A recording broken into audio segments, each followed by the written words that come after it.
Умря на колефермата жребеца. Изпратиха го с почести и скръб. 3 дни цвилиха за здравия му гръб, за воздите му влажни, гривата звяна. Но няма как. Живота е промяна. Един отива, идва друг.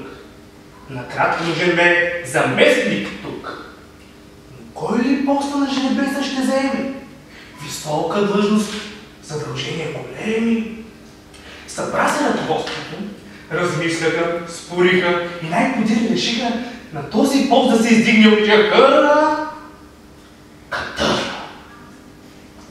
Някой трънка щяло и не щяло, че ходатайство тежко наделяло. Но аз нали съм бил там, не знам.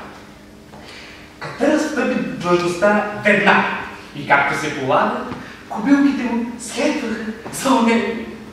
Как пръхти, как били с крак земята, навярно хала непозната.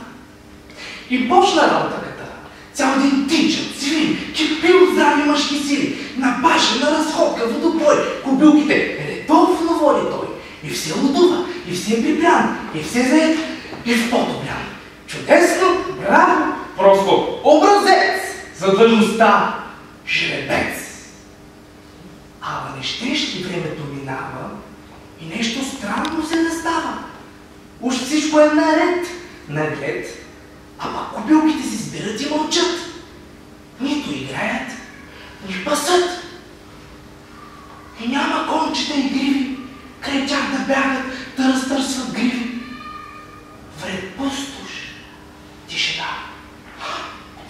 Уви, с Катър живота не върви.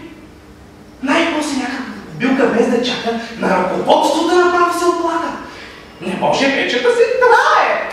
Катъра своята работа не знае. Как тъй, и рекоха. Какво говориш ти? Такъв жребец, набеден, силен. Стига клевети. Кобилката глава наведе, попримига. Абе жребец, но нещо му не стига. Не бива басата, която съм написал, да се разбира в буквален смисъл. Но виждали сме все пак не веднъж как важен пост заема важен мъж. Крещи, напъстваш ум до Бога вдига и гледаш до жребец. Нещо му не стига. Галерия търси млади таланти.